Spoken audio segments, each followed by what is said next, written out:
Good afternoon बच्चों, स्वागत है आपका अनअकैडमी यूपीएससी हिंदी चैनल पर। तो बच्चों, आज की क्लास आपकी बहुत ही इंपॉर्टेंट क्लास होने जा रही है और आज हम आपको डिस्कस करेंगे भारतीय सिनेमा यानी भारत में सिनेमा का डेवलपमेंट कैसे हुआ। ठीक, इसकी शुरुआत हम विश्व लेवल से करेंगे, विश्व स्तर से करेंगे कि कहाँ से इस सिनेमा जो सीरीज़ हमारे सामने आज दिखाई दे रही है इसकी शुरुआत कैसे होती है और भारतीय सिनेमा ने किस तरह से जो है आपके समाज को, आपकी अर्थव्यवस्था को, आपके एक तरह से कहिए तो एक कहीं न कहीं ग्लोबलाइजेशन को या अंतर्राष्ट्रवादी नीति को बढ़ावा किस तरीके से दिया है। इन सारी चीज़ों को हम देखने की कोशिश करेंगे और साथ साथ तथ्यात्मक चीज़ें भी देखी जाएगी कि कब पहली फिल्म बनी, रंगीन फिल्म कौन सी थी, पहली नायिका कौन थी, ठीक है, पहले डायरेक्टर कौन थे। इस तरह से बहुत सारी बातें हम की जाएगी और ये भी देखा जाएगा कि क्या भारतीय सिनेमा अनियंत्रित है, क्या भारत सरकार का इस पर कोई कंट्रोल नहीं है, ठीक, क्या भारतीय सिनेमा की विषय वस्तु जो है उचित नहीं है, क्या भारतीय सिनेमा ने समय के साथ साथ भारतीय समाज को एक दर्पण के रूप में प्रस्तुत किया है, भारतीय सिनेमा का योगदान भारत के लिए क्या रहा है। ये बहुत सारे ऐसे मुद्दे हैं जिनकी चर्चा हम इस क्लास में करेंगे बच्चों। तो सभी लोग जो है फटाफट जो है क्लास से जुड़ जाइए और अपनी संख्या को मैक्सिमम करने की कोशिश करिए बच्चों, मैक्सिमम करने की कोशिश करिए, ठीक है। अभी बहुत कम संख्या आप लोगों की है, बहुत कम संख्या भी आप लोगों। प्रिया जी, आप लोग शेयर एंड लाइक कर दीजिए, सभी लोग जो है चलिए। देखिए बच्चों, सबसे पहले तो हम आपको ये बता दें कि हमारी जो क्लास अभी स्टार्ट हो रही है वहाँ पर आप जो है सब्सक्रिप्शन कैसे ले सकते हैं। बहुत सारे बच्चे ऐसे हमको मिले जिनको डाउट है, जिनको पता नहीं है कि सब्सक्रिप्शन कैसे लिया जाता है, ठीक, और मैं क्या हूँ या मुझसे आपको क्यों जुड़ना चाहिए, इन सारी बातों को भी लेकर हम आपके सामने आए हैं। तो आपको पता बच्चों कि हमारा नाम आपके सामने है, ठीक। पिछले 12 वर्षों से हम इस फील्ड में हैं, टीचिंग लाइन में, और 1 साल हमने DU यूनिवर्सिटी में अपनी सेवा दिया है। देन आफ्टर आपके इलाहाबाद यूनिवर्सिटी में 6 साल हमने आपको पढ़ाया है, ठीक है। उसके बाद हम सिविल कंपटीशन के क्षेत्र में रहे हैं और हमारे पढ़ाए हुए बहुत सारे बच्चे जो है सेलेक्ट भी हुए हैं और मैंने खुद एक कंपटीटर की लाइफ को एक लंबा समय हमने दिल्ली के मुखर्जी नगर में बिताया है। वहाँ की हर चीज़ से मैं परिचित हूँ और इस बीते 5 से 6 सालों में बड़ी बड़ी संस्थाओं में हमने सेवा भी दिया है, एक टीचर के रूप में, एक एजुकेटर के रूप में, और उनका नाम मैं यहाँ पे चूँकि नहीं ले सकता हूँ, एक अलग प्लेटफॉर्म है, ठीक। लेकिन आपको इतना मैं बता दूं कि अभी तक लगभग आपको मैं 20,000 के नियर अबाउट बच्चों को ट्रीट कर चुका हूं और इसमें से बहुत से हमने बच्चों को सफल भी किया है। तो मुझे उम्मीद है कि आप लोगों के साथ भी हम ये सेवा दे सकते हैं, आप लोगों के साथ भी हम ऐसा कर सकते हैं, ठीक है बच्चों। तो यहाँ पर जो है, यहाँ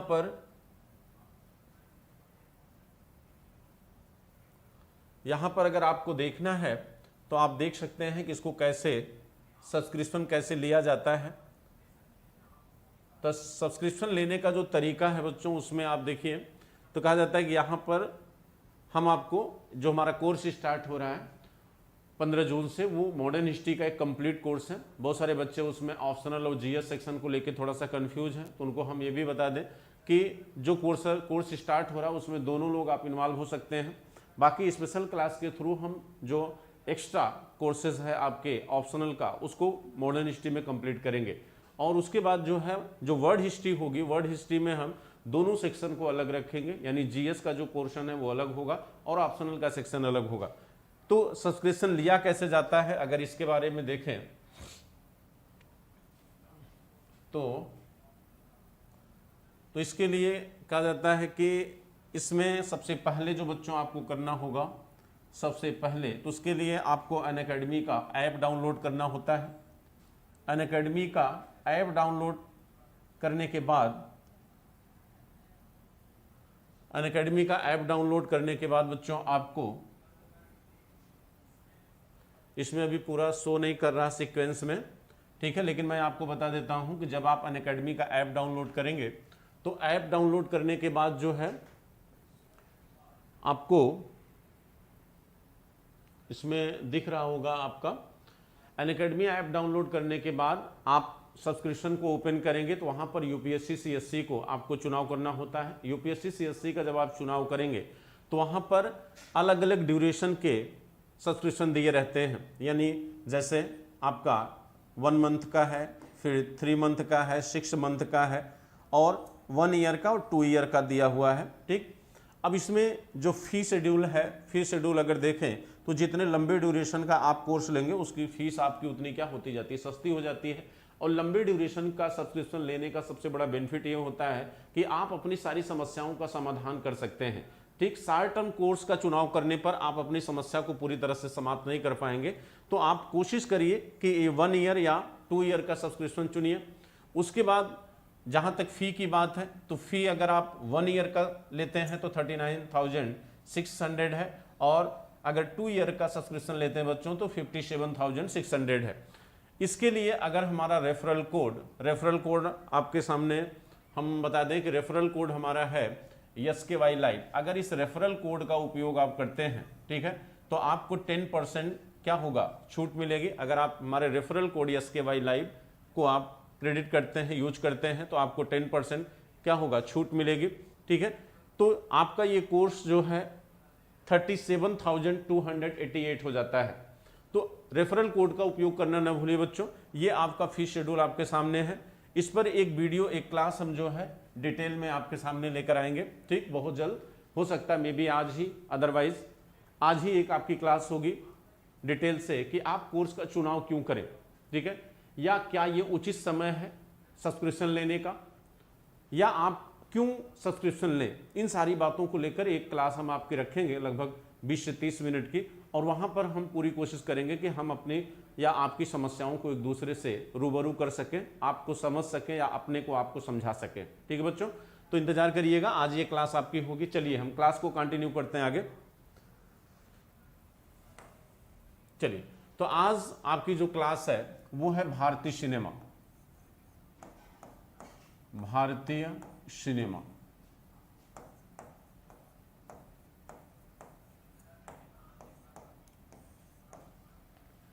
ठीक, सिनेमा को आप चलचित्र भी कहते हैं। भारतीय सिनेमा को क्या कहते हैं, चलचित्र भी कहते हैं।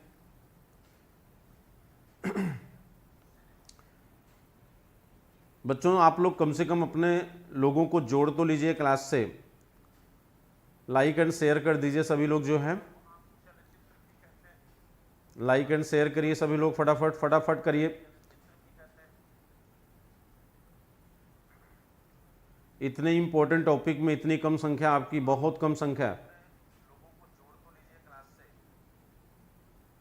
सबको हमारी तरफ से गुड आफ्टरनून, सबको गुड आफ्टरनून बच्चों। चलिए संख्या बढ़ाइए अपनी फटाफट। देखिए बहुत बहुत इंसल्ट कर रहे हैं आप लोग जो हैं, आपकी संख्या बहुत कम है।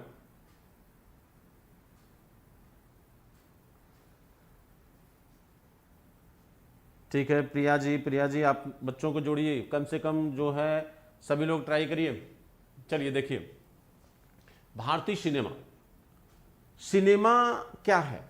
ठीक है, सिनेमा अगर आपसे कोई कहे कि भारतीय सिनेमा क्या है, तो भारतीय सिनेमा आपके मनोरंजन का एक क्या है, अंग है। ठीक है, सिनेमा क्या बच्चों, मनोरंजन का एक पार्ट है। ठीक, जिसके माध्यम से समाज को पूरी तरह से क्या किया जाता है, दर्शाया जाता है। यानी सिनेमा समाज का दर्पण भी है। ठीक, इसे आप मिरर कह सकते हैं सोसाइटी का। कहा जाता है कि भारतीय सिनेमा की अगर हम बात करें तो भारतीय सिनेमा का जो प्रारंभ है वह लगभग आपके 20वीं सदी के अंत में या 21वीं सदी के 20वीं सदी के प्रारंभिक चरण में दिखाई देता है। ठीक, कहा जाता है कि भारतीय सिनेमा की शुरुआत जब हुई तो ऐसा नहीं था कि भारत में ही सबसे पहले इसकी शुरुआत हुई। इसके पहले जो है विश्व स्तर पर अगर हम सिनेमा के विकास को देखें तो सबसे पहले कहा जाता है कि 19वीं सदी के अंतिम दशक में यानी 1888 में लुईस ले प्रिंस ने 1888 में कहा जाता है सबसे पहले 1888 में लुईस ले प्रिंस, ये फ्रांस के थे बच्चों, लुईस ले प्रिंस ये कहाँ के थे, फ्रांस के थे। इन्होंने एक पिक्चर बनाई थी, एक लघु फिल्म कह सकते हैं आप उसको, एक इन्होंने फिल्म बनाई थी, लघु फिल्म थी वो, और वह फिल्म जो है 2.11 सेकंड की थी। यह फिल्म जो इन्होंने बनाई थी वह जो है 2.11 सेकंड की थी। इसे आप क्या कहते हैं, लघु फिल्म। जैसे आज डॉक्यूमेंट्री फिल्में बनती, डॉक्यूमेंट्री फिल्में काफी बड़ी होती हैं, ठीक। तो इनका जो ड्यूरेशन देखिए 2.11 सेकंड की ये मूवी थी बच्चों। इसका जो नाम था, कहा जाता है इसकी शूटिंग इंग्लैंड में की गई थी। इंग्लैंड में एक गार्डन था जिसका नाम है ओकवुड गार्डन। इंग्लैंड का एक गार्डन है ओकवुड गार्डन। उसी गार्डन में पहली बार ये फिल्म को फिल्माया गया था, और फिल्म का जो नाम है वो राउन है गार्डन सीन था। आप ऐसे केवल इतना याद रखिए, इसको अगर पूरा नाम लिखेंगे तो राउन हैन गार्डन सीन। गार्डन सीन, ये गार्डन सीन के नाम से ही फेमस है, और इसलिए फेमस है गार्डन सीन के नाम से क्योंकि इसका जो फिल्मांकन किया गया था वह इंग्लैंड के ओकवुड गार्डन में किया गया था। वह बच्चों इंग्लैंड के ओकवुड गार्डन, इंग्लैंड के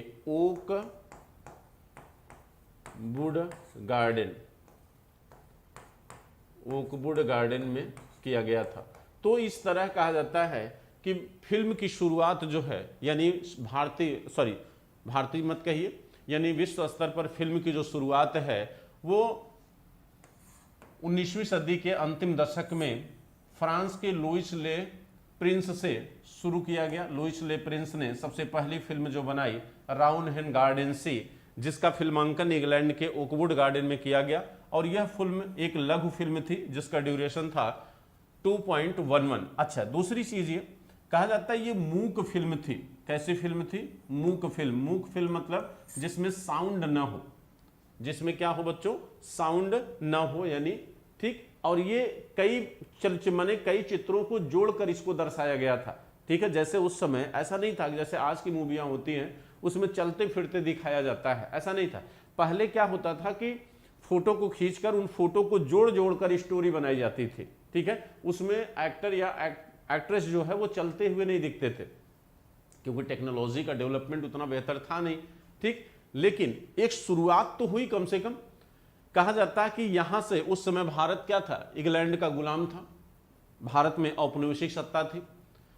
भारत में औपनिवेशिक सत्ता के दौरान ही भारत में भी सिनेमा का डेवलपमेंट होना शुरू हुआ, ठीक। तो भारतीय सिनेमा का जो विकास हुआ उसको अगर हम ध्यान से देखें तो कहा जाता है कि भारतीय सिनेमा का जो डेवलपमेंट हुआ है बच्चों, उसमें इस बात को हमेशा ध्यान में रखा गया है कि समय के साथ साथ सिनेमा के स्वरूप में भी क्या हुआ है, परिवर्तन हुआ है, ठीक है।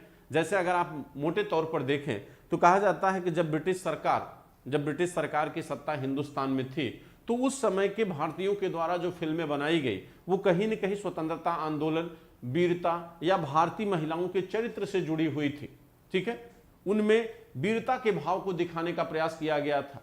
लेकिन जब देश आजाद हुआ तो आजादी के बाद एक नए दौर की शुरुआत होती है, फिल्म जगत के विकास के एक नए दौर की शुरुआत होती है 1950 के बाद। और आप देखेंगे तो यहां पर जो है फिल्मों को कंट्रोल करने के लिए 1950 में केंद्रीय निर्माण फिल्म बोर्ड की स्थापना भी की जाएगी।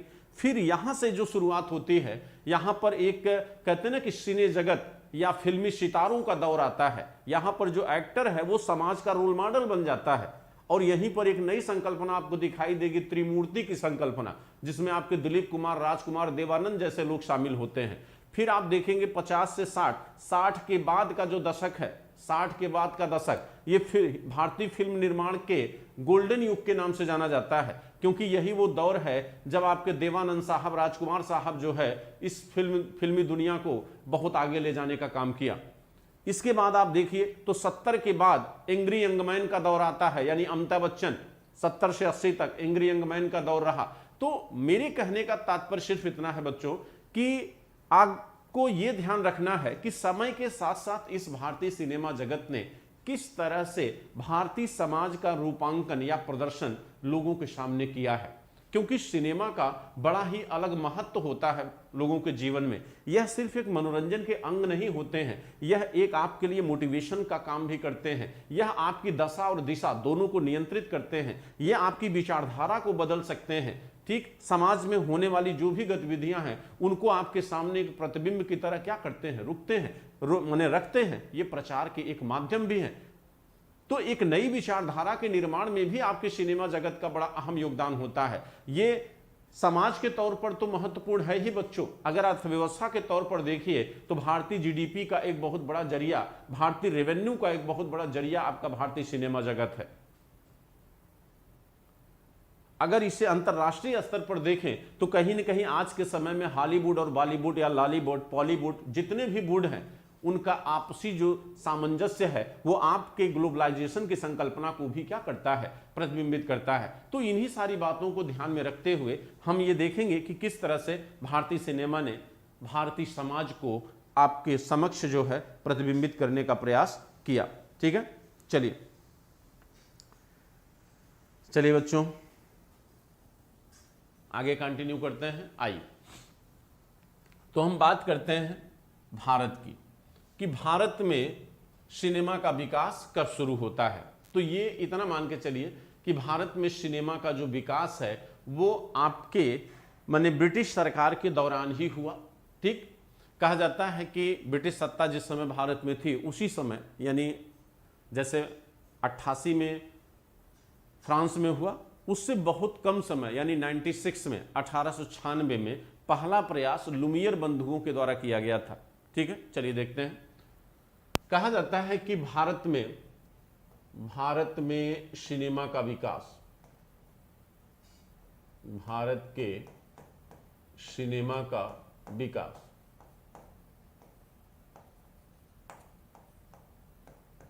भारत के सिनेमा का विकास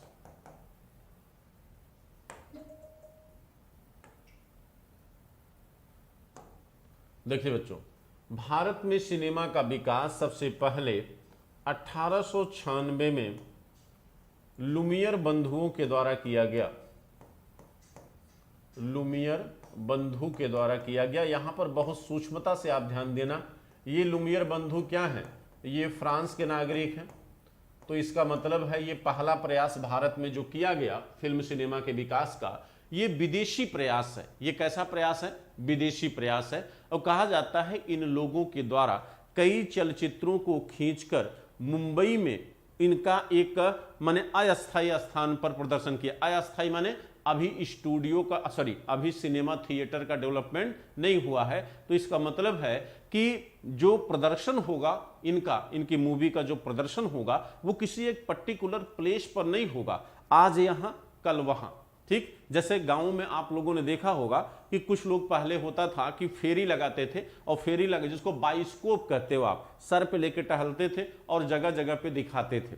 ठीक, तो उसी पीढ़ी की परंपरा माने उसी तरह की शुरुआत यहां पर लुमियर बंधुओं के द्वारा की गई। और इसका पहला प्रदर्शन कहा जाता है कि बंबई में किया गया, और उसका जो नाम था कोकोनट फेयर, जो पहला इन्होंने पिक्चर बनाया उसका नाम था बच्चों कोकोनट फेयर।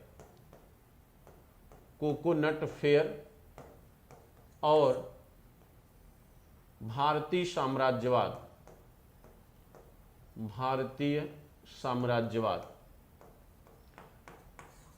इन दोनों पिक्चरों के द्वारा इन्होंने भारत पर ब्रिटिश सरकार के शासन के चरित्र को दिखाने की कोशिश किया।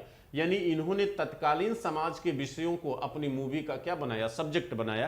ठीक, यानी कहने का मतलब है दोनों पिक्चरों के द्वारा इन्होंने उस समय भारत पर जो ब्रिटिश शासन की सत्ता थी या भारत पर जो ब्रिटिश सरकार की सत्ता थी उसी को प्रदर्शित करने का प्रयास किया गया। ठीक है, तो ये प्रयास कहां के नागरिकों के था, फ्रांस के नागरिकों के था। कहा जाता है इसी कड़ी में अगला जो कदम जुड़ा वह इटली के कोलरेलो के द्वारा जुड़ा। कहा जाता है इटली के कोलरेलो, कार्नेगिया, ये दो नागरिक थे। कोलरेलो नाम थोड़ा सा बच्चों टफ है।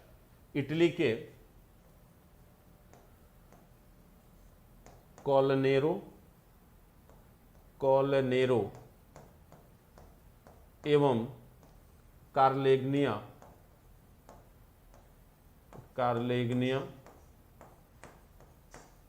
इन दोनों ने प्रयास किया, यानी पहला प्रयास किसके द्वारा किया? लुमियर बंधुओं के द्वारा किया गया। इसके बाद इटली के नागरिकों कालनेरो और कार्लेग्निया के द्वारा किया गया। इन्होंने भी प्रदर्शन कहाँ किया? बंबई में।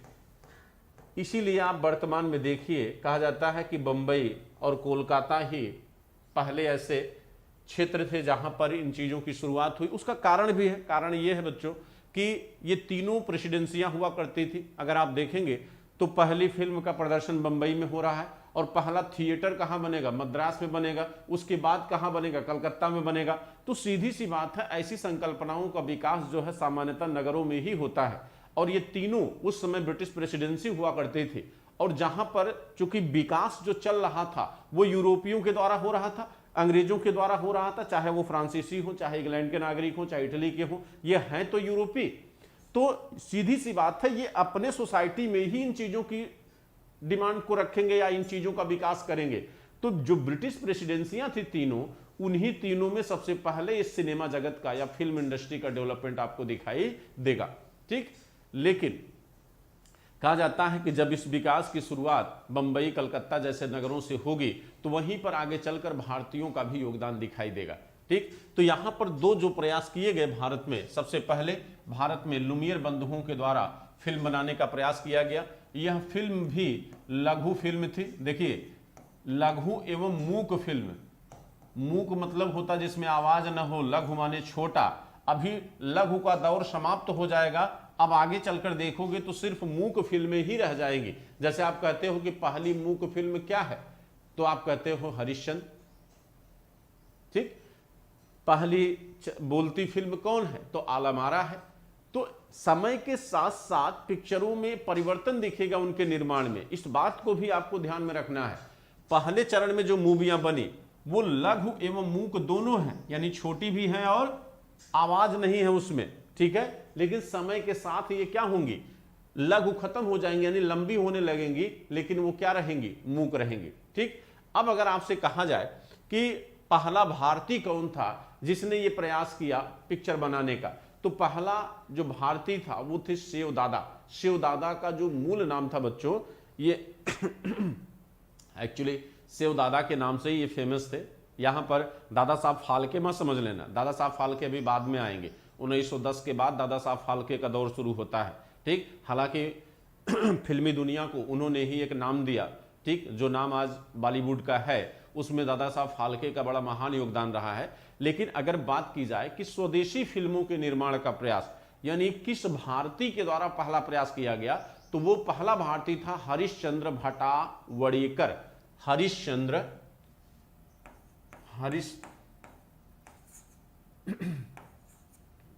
हरिश्चंद्र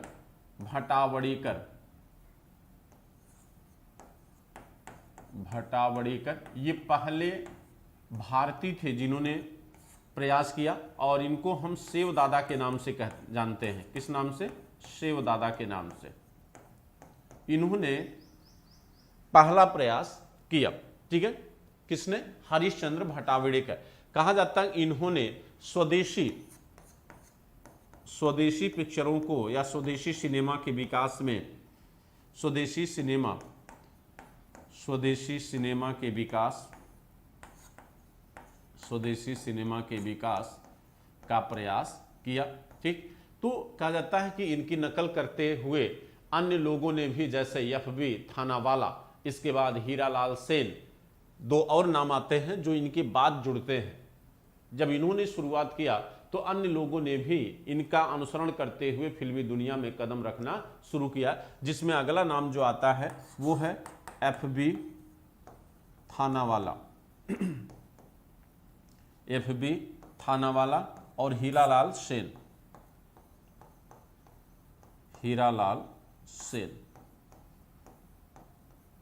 ठीक, कहा जाता है इन्होंने शुरुआत तो किया लेकिन इनकी सफलता बहुत बड़ा स्तर पर नहीं थी, यानी ये पूरी तरह से सफल नहीं हो पाए थे। ठीक है, लेकिन अगर आपसे कहा जाए कि भारत में पिक्चराइजेशन या फिल्म बनाने का जो दौर शुरू होता है उसकी शुरुआत कहाँ से होती है, तो उसकी शुरुआत होती बच्चों दादा साहब फाल्के से। और दादा साहब फाल्के दादा साहब फाल्के के बारे में अगर हम बात करें,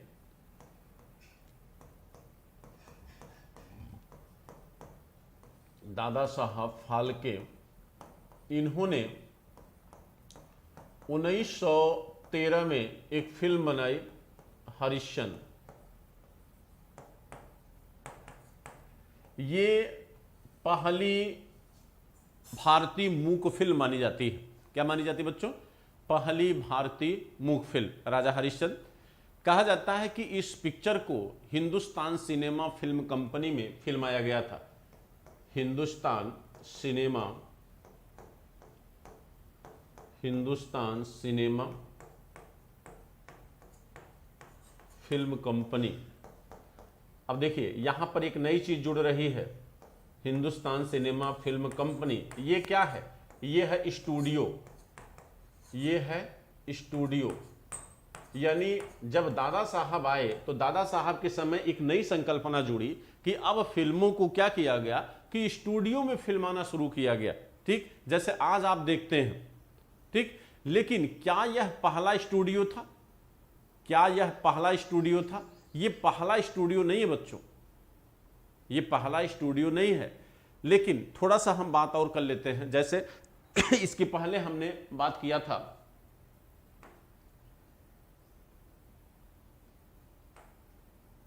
इसके पहले हमने आपको देखिए बताया था कि भारत में जो शुरुआत हुआ वो किसके द्वारा हुआ? हरिश्चंद्र भट्टावेडकर यानी सेव दादा जिनको कहा जाता था, इनके द्वारा शुरू हुआ। तो कहा जाता है कि जब इन लोगों ने फिल्मों का निर्माण शुरू किया तो ये सामान्यतः मूक फिल्में, लघु एवं मूक फिल्में होती थी, लघु एवं मूक फिल्में। लेकिन ये जो फिल्म थी, ये जो फिल्म है, ये केवल मूक फिल्म है। राजा जो हरिश्चंद्र मूवी थी, राजा हरिश्चंद्र, ये पहली मूक फिल्म है। ये पहली मूक फिल्म है। इसका मतलब है कि जिसमें आवाज नहीं था। लेकिन ध्यान देना, कहा जाता है कि आवाज एक्टर और एक्ट्रेस के मुख से भले नहीं निकलता था, लेकिन संगीत का उपयोग किया जाता था। संगीत और वाद्य यंत्रों का उपयोग किया जाता था। जो वाद्य यंत्र थे, वाद्य यंत्र का उपयोग किया जाता, जैसे तबला, हारमोनिया, इस तरह के वाद्य यंत्रों का उपयोग किया जाता था और संगीत का उपयोग किया जाता। लेकिन एक्टर एक्ट्रेस के मुख से जो है वहां पर आवाज दिखाई नहीं देगी। ठीक, फिर पीछे जाइए। यहां पर जब पिक्चरों के दौर की शुरुआत हुई, जब भारतीय स्तर पर यानी स्वदेशी स्तर पर जब मूवी बनना शुरू हुई बच्चों, तो कहा जाता है कि अब इन पिक्चरों के प्रदर्शन के लिए थिएटर का बनना भी जरूरी था। भाई इन्हें अब कहीं न कहीं सार्वजनिक तौर पर इनका प्रदर्शन करना था, सार्वजनिक तौर पर। ठीक, इनको आय का जरिया बनाना था। तो आय का जरिया ये तब बन सकते थे जब इनको जनता के समक्ष क्या किया जाए? प्रदर्शित किया जाए।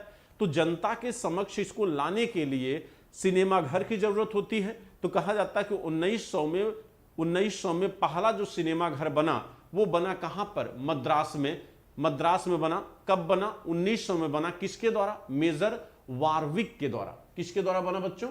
मेजर वारविक के द्वारा। कहां बना? मद्रास में। किसने बनाया?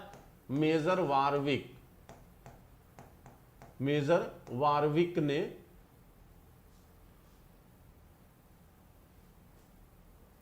मेजर वारविक ने बनाया। अब देखिए जब थिएटर की शुरुआत हुई तो पहला थिएटर मद्रास में बना, लेकिन जस्ट इसके बाद अगला थिएटर कहां बना? कोलकाता में। कोलकाता। और कोलकाता में जो थिएटर बनाया गया, इसको एक उद्योगपति थे, उस समय एक माने बहुत बड़ा व्यापारी कह सकते हैं आप, जमशेद जी मदान, उन्होंने इसका निर्माण किया था। जमशेद जी मदान, इन्होंने कलकत्ता में थिएटर बनाया। ठीक, अब देखिए अगला जो थिएटर बनेगा वो कहां बनेगा? बंबई में बनेगा।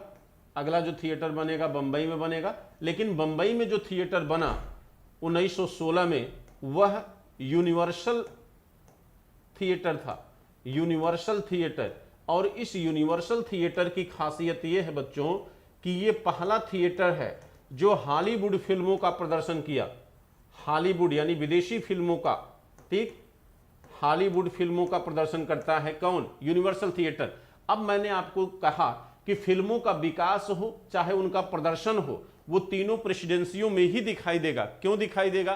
क्योंकि ये तीनों प्रेसिडेंसियां अंग्रेजों का प्रशासनिक केंद्र हुआ करते थे और उस समय ये सामान्य बात नहीं थी। आम जनता इनको देख नहीं सकती थी क्योंकि इनकी कास्ट प्राइस उस समय क्या थी? महंगी थी, ठीक। और सब दूसरी चीज ये कि इनका जो निर्माण था इतना महंगा होता था कि ये आम जनता के लिए सामान्य रूप से उपलब्ध नहीं थे। सामान्य तौर की बात करें, सामान्य रूप से नहीं, इसलिए देखेंगे कि इनका प्रदर्शन जो है सामान्यतः नगरों में ही हो रहा था। उस समय संसाधनों का विकास भी इतना बेहतर या अधिक नहीं था कि इनका प्रसारण जो है अच्छे लेवल पर किया जाए। चूंकि उस समय टीवियों का दौर नहीं था, ना तो आज की तरह मोबाइल हुआ करते थे कि सामान्य तौर से ये हर व्यक्ति के पास पहुंच सके।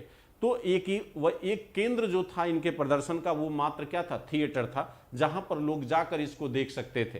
तो थिएटर में जाने, अब इतनी बड़ी पॉपुलेशन, उस समय भी हिंदुस्तान की आबादी 50 करोड़ के आसपास थी, इतनी बड़ी आबादी में मात्र 2 या 3 थिएटर का होना अपने आप में इसकी डिमांड को शो करता है कि कितनी डिमांड रही होगी, ठीक। कहा जाता है कि 1910 जब दादा साहब फाल्के का दौर आता है, 1910 और 1920 का जो दौर है ये मूक फिल्मों का दौर माना जाता है, ठीक है।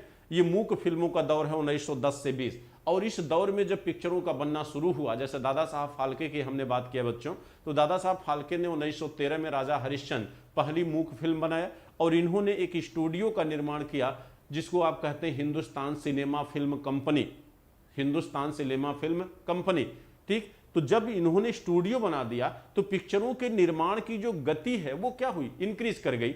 और आप देखेंगे दादा साहब फाल्के ने इसके बाद मोहिनी, भस्मासुर, सत्यवादी, इस तरह की बहुत सारी मूवियों का इन्होंने क्या किया? निर्माण किया। और कहा जाता है कि दादा साहब फाल्के के दौर में ही, इन्हीं के समय सबसे जो पहली, जब से सफल फिल्म मानी जाती है भारत की जो सबसे सफल फिल्म मानी जाती है, भारत की प्रथम सफल फिल्म, भारत की प्रथम सफल फिल्म कौन थी? लंका दहन। लंका दहन ये पहली सफल फिल्म है भारत की, ठीक है, लंका दहन, ठीक। अब देखिए, जब ये फिल्म सफल हुई तो कहा जाता है सफल होने का मतलब है जिसकी पॉपुलैरिटी क्या हो जाए? बढ़ जाए, जिसकी डिमांड क्या हो जाए? बढ़ जाए। तो जब पॉपुलैरिटी बढ़ेगी तो सरकार की लालच भी क्या होगी? बढ़ेगी। अब लालच में आएगी गवर्नमेंट कि भाई लालच किस तरह का बच्चों?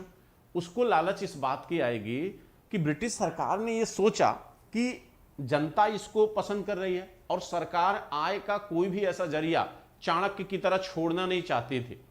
ब्रिटिश सरकार ने तुरंत क्या किया कि देखा कि जनता इसे बहुत तेजी से पसंद कर रही है, उन्होंने 1922 में मनोरंजन टैक्स लगा दिया।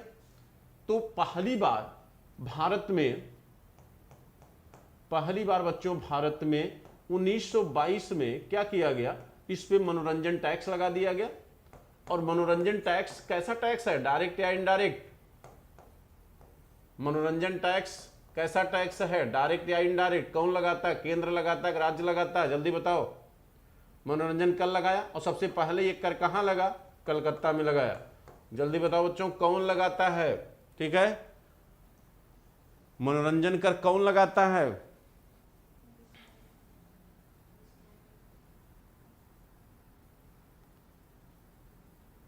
बोलो आप लोग, जल्दी करो, आंसर करो।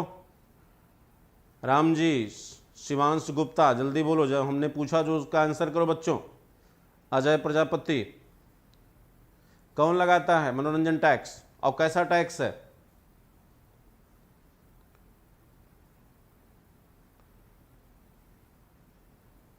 Direct tax, very good. Raj Singh, आपका आंसर सही बेटा। प्रिया जी, गवर्नमेंट ना लिखो, मैं बोल रहा हूं स्टेट गवर्नमेंट या सेंट्रल गवर्नमेंट।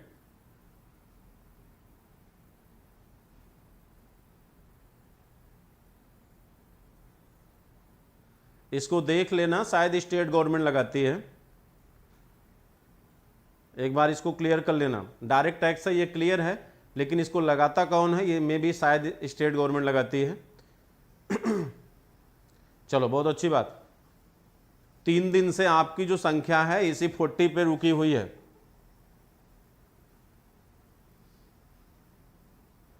3 दिन से आपकी जो संख्या बच्चों इसी 40 पे रुकी हुई है। आपको लगता है कि इतनी ही संख्या होनी चाहिए?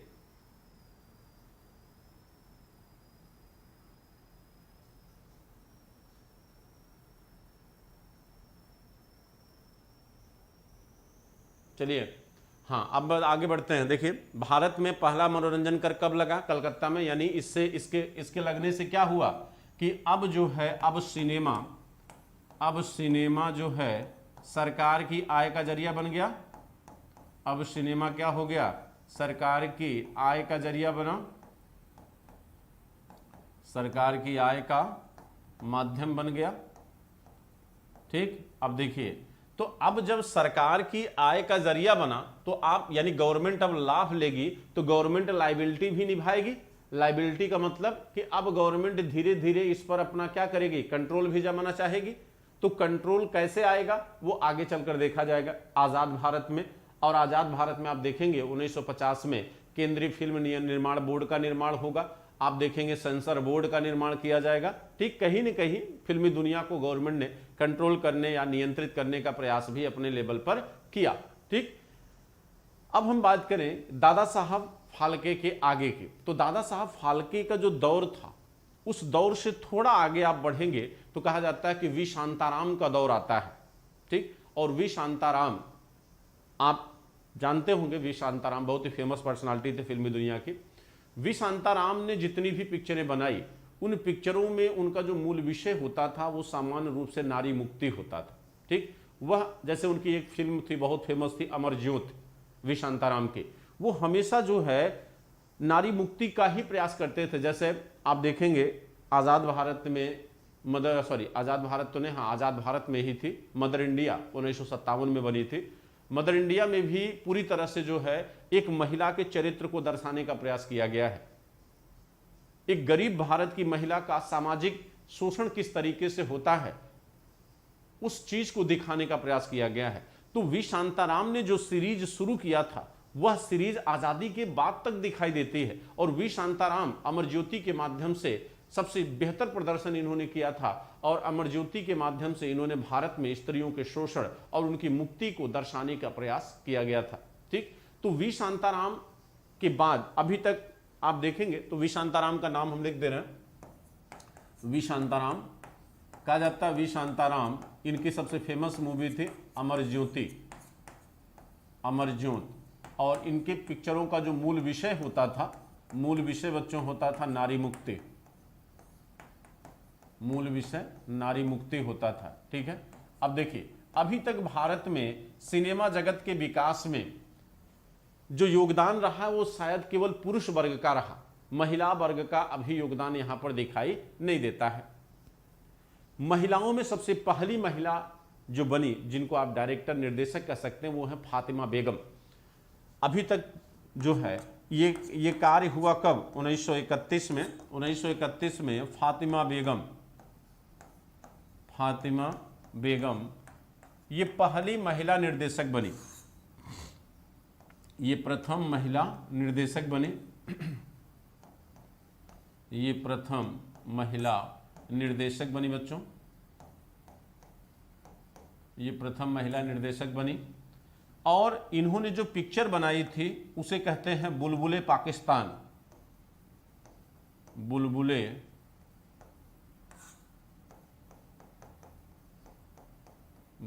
पाकिस्तान। अब देखिए आपको याद होगा तो फातिमा बेगम 1931 के बाद इनका दौर आता है और ये 1930 का जो दौर है 1930 में ही आपको याद होगा इकबाल ने पहली बार स्वायत्त क्षेत्र की मांग किया था। इकबाल, सारे जहां से हिंदुस्तान हमारा ये इकबाल का ही था। कहा जाता है इकबाल, आपको याद होगा बच्चों ये 30 का दौर है जब इकबाल ने जो आज का वर्तमान जो पाकिस्तान है उस क्षेत्र को एक स्वायत्त राज्य के रूप में रखने की बात किया। आगे चलकर कैम्ब्रिज यूनिवर्सिटी का एक छात्र आता है रहमत अली खान, जो उसी को पाकिस्तान के रूप में नामांकित किया।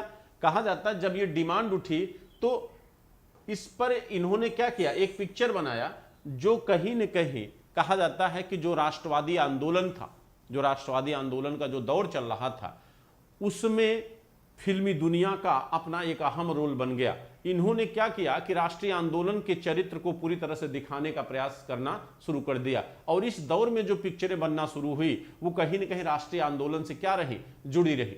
ठीक, और जब इस तरह की प्रक्रियाएं शुरू हुई तो अब पिक्चरें विवाद का विषय भी बनेगी, क्योंकि सरकार अभी किसकी है, ब्रिटिश सरकार है। तो ब्रिटिश सरकार में अगर आप राष्ट्रवादी भावनाओं से ओतप्रोत होकर पिक्चरों का निर्माण आप करेंगे तो आपकी पिक्चरें विवादित होंगी। इसलिए कहा जाता है कि प्रथम जो विवादित पिक्चर है वह है भक्ति विधुर। प्रथम विवादित पिक्चर क्या है, भक्ति विधुर। प्रथम विवादित पिक्चर,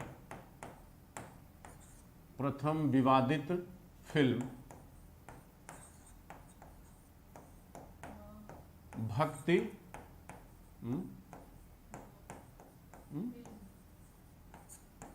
क्या,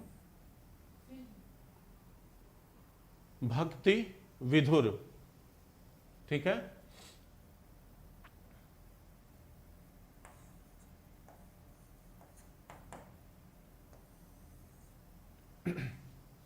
ये पहली विवादित फिल्म है भक्ति विधुर। ये नोट कर लीजिएगा, बहुत इंपॉर्टेंट है। ठीक है, अब देखिए कहा जाता है कि तो इस तरह से मैंने कहने का मेरे मतलब है कि 1950 के पहले की जो पिक्चरें बनी वो पिक्चरें बच्चों जो है मूल रूप से राष्ट्रीय आंदोलन या उस पर पूरी तरह से क्या थे, निर्भर दिखाई देती हैं। ठीक, यानी उन्होंने राष्ट्रीय आंदोलन में भी अपना अहम योगदान दिया। अब कहा जाता है कि 1931 में ही आपकी एक फिल्म आती है जिसको बनाया था आर्देशियर ईरानी ने। देखिए 1931 में ही एक फिल्म आती है जिसका निर्माण किया था आर्देशियर ईरानी। आर्देशियर ईरानी, और इस फिल्म का नाम था आलम आरा। आलम आरा, आलम आरा ये पहली बोलती फिल्म मानी जाती है। ये क्या थी बच्चों, ये पहली बोलती फिल्म थी। पहली बोलती फिल्म का मतलब है जिसमें साउंड भी था और साथ में एक्टिंग भी थी। ठीक है, यानी चित्र के साथ साउंड यानी आवाज का होना, वॉयस का होना। ठीक, तो ये पहली बोलती हुई फिल्म मानी जाती है जिसको आर्देशियर ईरानी ने बनाया था। ठीक, अब देखिए कहा जाता है कि अभी तक जो फिल्में थी वो फिल्में क्या होती थी, जैसे मान लीजिए फोटो खींच लिया जाता था, एक फोटो बनाया, अगली फोटो बनाया, अगली फोटो बनाया। ठीक, ये तीनों फोटो को एक साथ क्या किया गया, जोड़ दिया गया। ठीक, और जोड़ने के बाद इसमें साउंड दे दिया गया। बात समझ रहे नहीं, यानी एक्टिंग के हिसाब से, जैसे कहने का मतलब जैसे आप चल रहे हो तो मान लीजिए आपको 10 मीटर चलना दिखाना है तो आप दायां पैर रखोगे एक फोटो, बायां पैर आगे बढ़ाओगे अगली फोटो, फिर अगली फोटो, इस तरह से कई फोटो को जोड़कर आपके 10 मीटर की यात्रा को ये लोग दर्शा देते थे। ठीक, यानी कहने का मेरे मतलब ये है कि अभी तक रिकॉर्डेड मूवियां नहीं बनती थी। जैसे आज क्या है कि आज की डेट में बच्चों आप मोबाइल उठाए और मोबाइल से आप क्या करते हो, पिक्चरों को रिकॉर्ड कर लेते हो। ठीक, तो रिकॉर्ड में क्या होता है कि आप जैसी गतिविधियां करते हो एज इट इज उसी तरह का आपको परफॉर्मेंस मिलता है। ठीक, लेकिन तब उस समय इस तरह की चीजें नहीं थी, इस तरह की चीजें नहीं थी। तो प्रश्न ये खड़ा होता है कि वह पहला माने पहली बार ऐसा कब हुआ, पहली बार रिकॉर्डेड मूवियों का निर्माण कब हुआ। अच्छा, जब मूवी रिकॉर्डेड होगी तो इसी के दौर में साथ साथ स्टूडियो निर्माण भी होगा। स्टूडियो का निर्माण भी यही समय है जब शुरू होगा। तो कहा जाता है पहली जो रिकॉर्डेड मूवी बनाई गई वो बंबई में रिकॉर्ड हुई थी, जिसे कहते हैं मूवी नहीं थी, उसको गाना कहा जाता है, वो संगीत था। ठीक है, वो एक गाना था जिसको रिकॉर्ड किया गया था, याद नहीं आ रहा है, इस तरह से था शायद कुछ जो है, दे दे खुदा के नाम पर, इस तरह से वो गाना है। ठीक, पूरा गाना हमको याद नहीं है। तो ये पहला रिकॉर्डेड संगीत माना जाता है दे दे खुदा के नाम पर। इसके बाद एक दौर आया कि जब पिक्चरें रिकॉर्डेड बनना शुरू हुई, रिकॉर्डिंग शुरू हो गई पिक्चरों की, और स्टूडियो का निर्माण होना शुरू हुआ। स्टूडियो का निर्माण इसलिए शुरू हुआ क्योंकि पहले क्या होता था कि भाई अलग अलग क्षेत्र में जाकर फिल्मों को शूट किया जाता था, लेकिन जब स्टूडियो का दौर शुरू हुआ, जैसे बॉम्बे टॉकीज, ये आपका स्टूडियो है, ठीक, जो कहाँ पे है, बम्बई में है। जैसे आपका स्टूडियो निर्माण की अगर हम बात करें, स्टूडियो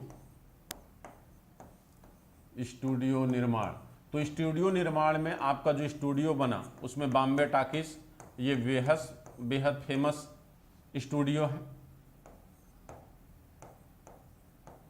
बॉम्बे टॉकीज। इसके बाद आप देखेंगे न्यू थिएटर स्टूडियो बना। फिर आपका एक स्टूडियो प्रतिभा स्टूडियो। और आज के समय में अगर देखना हो, आज के समय की स्टूडियो की अगर हम बात करें, उसमें आपका सबसे महत्वपूर्ण स्टूडियो आता है आरके स्टूडियो। इस समय बड़ा स्टूडियो है आरके स्टूडियो, कपूर स्टूडियो, ठीक है, बहुत सारे स्टूडियो वर्तमान में बने हुए बच्चों। तो ये दौर आता है जब स्टूडियो का निर्माण होना शुरू होता है, ठीक। और कहा जाता है कि स्टूडियो में बनने वाली जो पहली मूवी थी वो थी देवदास। स्टूडियो में पहली मूवी कौन है? देवदास। ये पहली मूवी थी जो स्टूडियो में बनाई गई। इसे बनाया किसने था? इसे बनाया था निर्देशक पीसी बरुआ ने। इसे बनाया था बच्चों, निर्देशक थे पीसी बरुआ। तो पीसी बरुआ साहब ने इस मूवी को स्टूडियो में रिकॉर्ड किया था। तो स्टूडियो में रिकॉर्डेड मूवी है पीसी बरुआ, ठीक। तो अब जो दौर शुरू हुआ वो आज तक कहीं न कहीं क्या है, जारी है। आज भी पिक्चरों का जो निर्माण होता है वो सामान्यतः स्टूडियो में ही किया जाता है, ठीक है। अब देखिए हर चरण पे आपको चेंज दिखाई देगा। अब स्टूडियो आ गई, रिकॉर्डेड पिक्चरें बनना शुरू हो गई, लेकिन अभी पिक्चरों में रंगीन नहीं आई थी, यानी कलर नहीं था। अभी ब्लैक एंड व्हाइट पिक्चरों का दौर चल रहा था बच्चों। मूक फिल्मों से आवाज़ वाली पिक्चरें आ गई, आवाज़ से रिकॉर्डेड पिक्चरें आ गई। अब वो स्टूडियो में रिकॉर्ड होना शुरू हो गई। अब उसमें कलरफुल कर दिया जाएगा, अब वो कलर्ड मूवियाँ होने लगेंगी। यानी धीरे धीरे समाज के आकर्षण को या समाज को अपनी तरफ खींचने के लिए इनको अट्रैक्टिव बनाने का प्रयास किया गया, ठीक। और उसमें कहा जाता है कि भारत की पहली जो रंगीन फिल्म थी, भारत की पहली रंगीन फिल्म जिसका नाम है सैरेंद्री, जिसका क्या नाम है, सैरेंद्री। दो क्वेश्चन यहां बन सकता है। एक तो ये पूछ सकता है कि भारत जैसे एक क्वेश्चन ये बनेगा बच्चों कि भारत की पहली रंगीन फिल्म, ठीक है। तो भारत, देखिए दो चीजें हम लिख रहे हैं, इसमें अंतर आप समझिए। भारत की पहली रंगीन फिल्म, पहले हम इसको बता दें तब आप आंसर करिए। रंगीन फिल्म जिसका नाम है सैरेंद्री।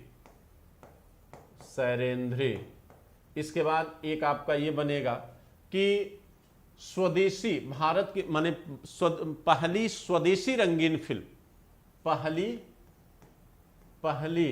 स्वदेशी रंगीन फिल्म, पहली स्वदेशी रंगीन फिल्म। तो इसका आंसर है किसान कन्या। इसका आंसर क्या है? किसान कन्या। इसका आंसर है बच्चों किसान कन्या। अब देखिए यहां पर हमने कहा भारत की पहली रंगीन फिल्म सैरेंद्री है। इसमें जर्मनी का सहयोग लिया गया था। किसका सहयोग लिया गया था? जर्मनी का, जिससे कहीं न कहीं इसमें विदेशी तत्व मौजूद हो गया। तो अगर आपसे ये शब्द बदल दिया जाए कि पहली स्वदेशी रंगीन फिल्म, स्वदेशी माने भारत ने अपने स्तर पर जो पहली रंगीन फिल्म बनाया वो है किसान कन्या, और जर्मनी के सहयोग से जो पहली रंगीन फिल्म भारत के अंदर बनी वो है सैरेंद्री। तो दोनों में क्या है? अंतर है। दोनों में बच्चों क्या है? अंतर है, ठीक। अब देखिए कहा जाता है कि अब एक आज़ादी के पहले ही, यानी आज़ाद भारत से पहले ही एक नया दौर आता है कि भारत में फिल्म निर्माण का क्या होता है? विस्तार होता है। अभी तक आपने देखा कि बंबई में पिक्चरों का निर्माण हो रहा था, उत्तर भारत में पड़ता है, ठीक। लेकिन अब एक दौर आया जब दक्षिण भारत में भी फिल्मों का निर्माण होना शुरू हुआ। तो कहा जाता है कि अब फिल्म निर्माण को एक इंडस्ट्री की तरफ माने मोड़ा जा रहा था, अब ये एक इंडस्ट्री के रूप में अपने आप को कन्वर्ट कर रहा। तो कहा जाता है कि दक्षिण भारत में भी मूवी निर्माण का दौर शुरू होता है और दक्षिण भारत में बनी जो पहली फिल्म है, दक्षिण भारत में बनी पहली फिल्म प्रेम सागर है।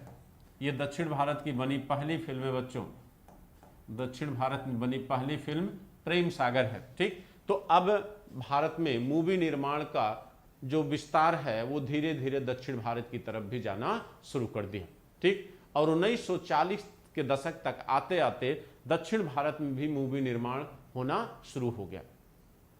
लेकिन कहा जाता है कि 1940 के दशक तक आते आते पिक्चरों का विषय भी बदल गया, यानी सब्जेक्ट भी बदल गया।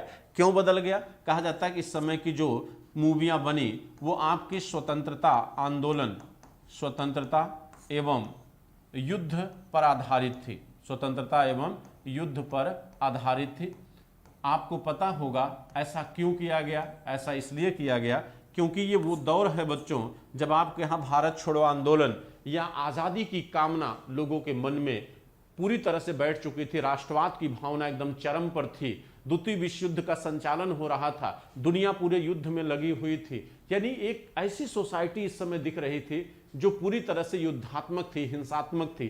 तो उसका प्रदर्शन पिक्चरों के द्वारा भी किया गया। कहा जाता है यही वो दौर है जब भारत में जो पिक्चरें बनी उनमें भी ये चीजें दिखाई देती हैं, जैसे धरती के लाल, दो आंखें 12 हाथ, जैसे लैला मजनू, जैसे सिकंदर, चित्रलेखा। ये वो पिक्चरें हैं, वो मूवियां हैं जो इस दौर में समाज को पूरी तरह से क्या करती थी, प्रदर्शित करती थी कि समाज जैसा जैसा चेंज हो रहा था, मूवी के निर्माण का दौर भी चेंज हो रहा था। अगर मैं आज की डेट में बच्चों आपसे कहूं कि अमिताभ बच्चन जो 70 के दशक में पैंट पहनते थे, क्या उस पैंट को आज की डेट में आप पसंद करोगे?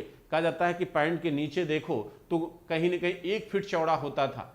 आज की डेट में शायद आपकी पसंद वो नहीं रह गई है। तो समय के साथ साथ चीजें जैसे जैसे बदलती हैं, जैसे जैसे आपका ट्रेंड बदलता है, आपकी पसंद बदलती है, आपकी इच्छाएं बदलती हैं, वैसे वैसे इस फिल्मी दुनिया से कहें या इंडस्ट्री सेक्टर से कहें या ऐसा कोई भी क्षेत्र जो व्यवसाय पर आधारित होता है वह जनता की इच्छाओं के आधार पर अपने स्वरूप में क्या करता है, बदलाव करता है। तो फिल्मी दुनिया में भी समय के साथ साथ ट्रेंड क्या हुआ, बदला, और वह ट्रेंड जो बदला वह जनता के अकॉर्डिंग बदला। आज के दौर में आप देखिए तो डबल ट्रेंड एक साथ चलता हुआ दिखाई देता है। कुछ मूवियां ऐसी बनती हैं जो फैमिली के लिए होती हैं, कुछ मूवियां ऐसी बनती हैं जो युवा वर्ग के लिए होती हैं। तो एक दो तरह का ट्रेंड इस समय दिखाई देता है वर्तमान में। ठीक, आप सभी पिक्चरों को परिवार के साथ नहीं देख सकते हैं, ये इस समय आपको दिख रहा है। ठीक है, लेकिन उसकी बात बाद में करेंगे। वर्तमान में क्या चरित्र है, कैसा स्वरूप है, उसकी बाद में बात की जाएगी। लेकिन मैं बात कर रहा था 1940 के दशक तक, और आज की क्लास में हमें लगता है कि आज़ाद भारत के पहले तक ही हो पाएगा, एक क्लास इस पे और लेना पड़ेगा मुझे।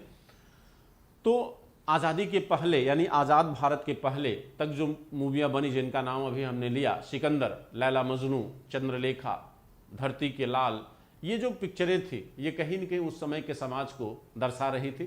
ठीक है, लेकिन आज़ादी के पहले जो पिक्चरें बनी वो पूरी तरह से आपके राष्ट्रीय आंदोलन को भी दर्शाती हैं। लेकिन आज़ादी के बाद पिक्चराइजेशन का एक नया दौर शुरू होता है।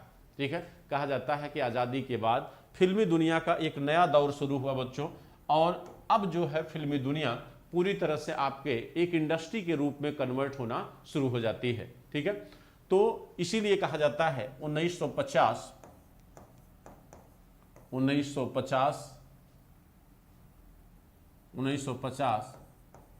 के बाद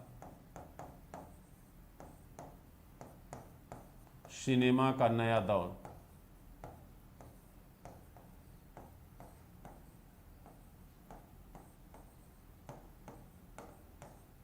सिनेमा का नया दौर। ठीक है, तो यहां पर नया दौर क्या होगा, क्या परिवर्तन आएगा नया दौर में? देखिए, तो नए दौर में दो तरह के परिवर्तन दिखेंगे। एक तरफ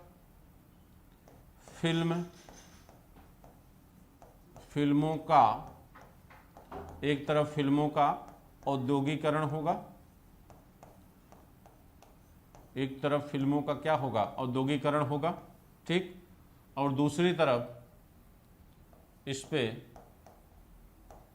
सरकार का हस्तक्षेप भी बढ़ेगा, सरकार का हस्तक्षेप भी बढ़ेगा, लेकिन ये नियंत्रण में होगा। सरकार का हस्तक्षेप क्या होगा? नियंत्रण में होगा बच्चों, ठीक। और कहा जाता है कि 1950 में ही केंद्रीय फिल्म निर्माण बोर्ड का गठन किया गया। केंद्रीय फिल्म निर्माण बोर्ड, केंद्रीय फिल्म निर्माण बोर्ड का गठन किया गया। और अब जो है क्या होगा, जब सरकार का समर्थन इसे मिलेगा तो इसकी पॉपुलैरिटी जो है वो जनता में क्या होगी? बढ़ेगी। जनता में इसकी पॉपुलैरिटी बढ़ेगी, जनता में लोकप्रियता कह सकते हैं आप, इसकी लोकप्रियता क्या होगी? बढ़ेगी। तो जब फिल्मों की लोकप्रियता जनता में बढ़ेगी, भाई सीधी सी बात, सरकार संसाधनों का विस्तार करेगी। संसाधनों का जब विस्तार होगा तो जनता में इसकी लोकप्रियता क्या होगी? बढ़ेगी। तो जब जनता में लोकप्रियता बढ़ेगी तो फिल्म का जो नायक है वो क्या बन जाएगा? वो रोल मॉडल बनेगा बच्चों। वो अब क्या होगा? अब वो समाज का रोल मॉडल बनेगा, ठीक। तो यहां से एक नए दौर की शुरुआत होगी जिसे आप कहते हैं ना फिल्मी सितारों का दौर। तो वो सितारे यानी वो रोल मॉडल का जो दौर होता है वो यहीं पे है। और यहीं पर आप देखेंगे, कहा जाता है जो फिल्मी सितारों का दौर शुरू हुआ तो ये फिल्मी सितारों का दौर यानी फिल्मी सितारे की जो संकल्पना पहली बार आई वह आई त्रिमूर्ति के रूप में। किस रूप में बच्चों?